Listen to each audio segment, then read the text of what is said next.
Hey to all the current and future educators out there who are thinking about teaching in the Peach State, Georgia. I am here to talk about the question that is on everybody's minds, but not a lot of people want to talk about, and that is the salaries in Georgia. So if you want to learn about the teacher salaries in Georgia and how to boost yours, let's get started.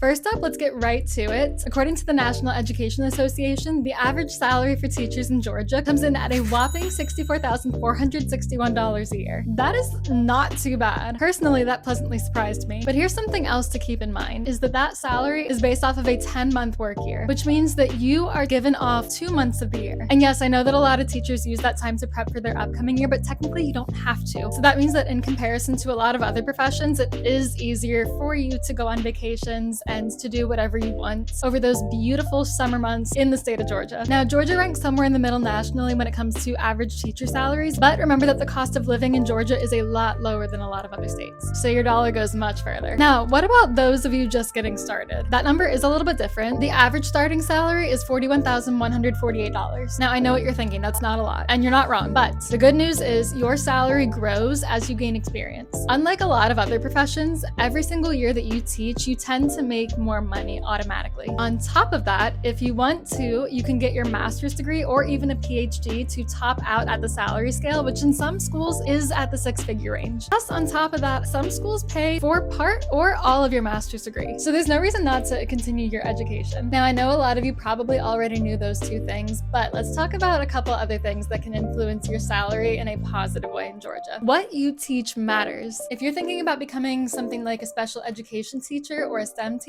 you are in high demand, and that means that schools are willing to pay more to hire you. Now, where you teach in Georgia also makes a big difference. If you want to live in a more urban setting to enjoy those benefits of the city lifestyle, living in Atlanta might cost more, but they're going to pay you more as a teacher as well to offset those costs. If you're down for the more slow, quiet southern lifestyle, then moving to a small town is not going to pay you quite as much, but your dollar is going to stretch further. It's all just about finding the right fit for you. One more thing to consider when it comes to getting paid as an educator in Georgia is the idea of moving into administrative roles. Because if you're interested in becoming a principal, for example, your salary is going to go way up. Principals in Georgia earn an average of $82,417 a year right now. That is a nice jump from the classroom salary. Let's do a quick recap. The average teacher salary in Georgia is $64,461 a year. The starting average is $41,148 a year. By getting more degrees, more certifications, and more years of experience, you're going to make more money. Where you teach matters, urban versus suburban versus rural. And then do not forget those sweet perks like summers off, and you're living in a coastal state, so the beach is right around your corner. If you found this video helpful, hit that like and subscribe button and share this video with a teacher friend. We are always here to talk about all things teaching and help you along in your teaching journeys. So from us at Moreland University to you, happy teaching, best of luck, and we'll see you next time.